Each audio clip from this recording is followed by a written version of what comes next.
Magandang umaga sa inyo mga kachapopoy. Ito pa rin ang inyong lecturer na si Noli Z. Incad. At ang topic natin ngayon ay Forensic Ballistics. Unang tanong dyan, the science of the motion of the projectile and the condition that affects their motion. Tinatanong daw dito, ito yung pag-aaral ng paggalaw ng mga bala at mga kondisyon or mga factor na nakaka-epekto sa paggalaw nito. A. Ballistics, B. Interballistics, C. Exterior ballistics, or D. Terminal ballistics.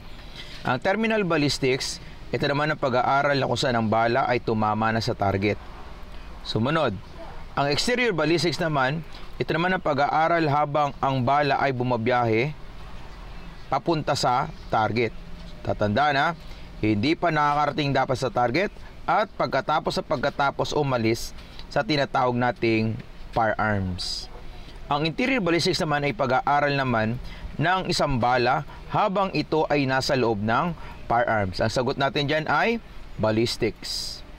Next, he patented the first practical revolver. Sino daw ang nakaimbento ng kauna-unang revolver?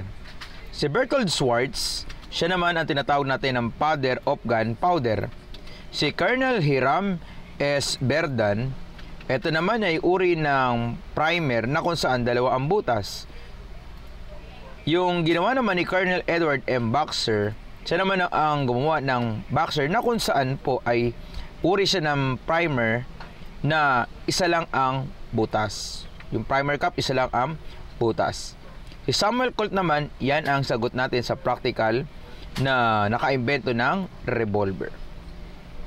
Next, a complete unfired unit consisting of a bullet gunpowder, cartridge case, and primer or loaded shell for use in any firearms. So alam naman natin, pag projectile, ito yung anumang tumatalsik, diba? Pag bullet, ito naman yung tamang termino na ginagamit sa mga bala ng pistol at saka revolver. Ang police term naman ng bullet ay slugs. Ang shot naman ay para sa firearms. So, ano sagot natin dito? Ammunition. It refers to the imaginary straight distance between the muzzle of the gun and the target. Isa-isay natin. Ang accurate range, ang gunner ay kontrolado niya kung saan niya gusto mong pumunta ang bala. Ang effective range, ito naman yung distansya na kung saan daw ang bala ay nag-create ng lethal injury. Ang maximum range, ito ang distansya na pinakamalayong kayang abutin ng bala. Ang sagot po natin dyan ay range. Next, it refers to the deflection of the bullet from its normal path after striking hard object.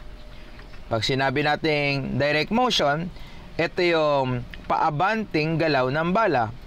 Pag rotatory, ito yung bala ay umiikot dahil meron siyang rippling.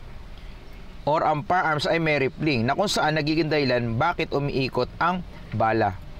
Pag ricochet, ito naman yung tinatawag natin na pagbanda ng bala. Yan, translational. Lagyan ng N lang ha. Translational. Ito yung pag-abante ng bala at kalaunan ay biglang bumanda dahil tumama sa matigas na bagay. Tinatanong lang ay ang pagbanda ng bala. Ang sagot natin dyan ay ricochet. Next, it refers to the helical grooves of the barrel. Pag bore ang pinag-uusapan, ito yung pinakabutas ng barrel. Pag lance, ito naman ang nakaangat na bahagi ng nasa loob ng barrel. Pag grooves, ito naman yung bahagi ng nakalubog sa loob ng barrel. Ang sagot po natin dyan, that is a rippling.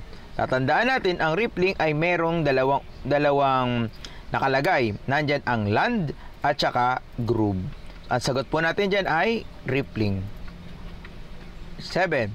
A firearm with a rotating cylinder. Ano daw yung isang uri ng firearm na may rotating cylinder? Ang rifle ba? Ang rifle ay hindi. Uri yan ng shoulder arm. Ang carbine, hindi rin yan. Ay namin commonly used na ginagamit sa horseback cavalry. Ang shotgun, hindi din po. Ang sagot dyan ay revolver. Next, a type of primer where the priming mixture is located on the cavity rim of the cartridge shell. Tignan natin, ang priming mixture daw ay nakikita sa paligid ng cartridge shell. Ang center fire ay nakikita naman ang priming mixture sa gitna.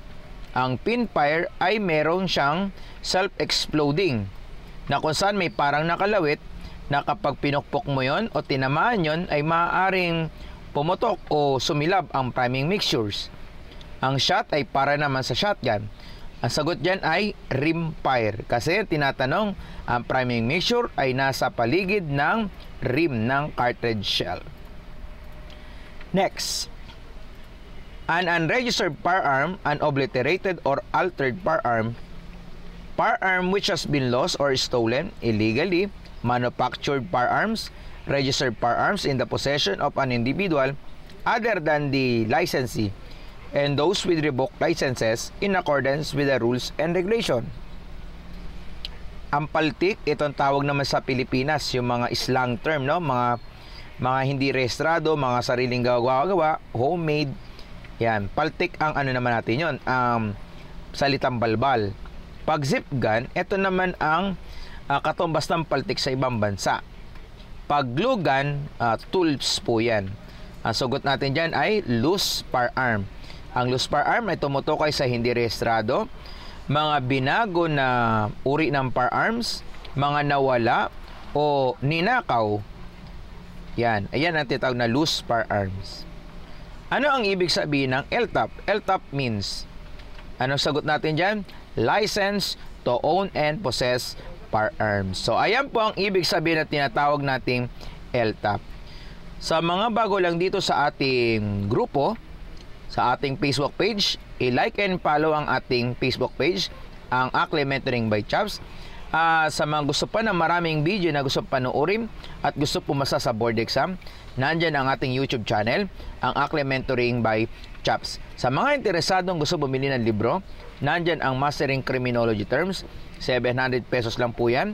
At kung gusto niyo bumili dyan, pwede kayong mag-message mismo sa Facebook page or mag-text po sa number na 0926-056-8167. So hanggang sa muli nating pagkikita at sa susunod na mga video. God bless you po.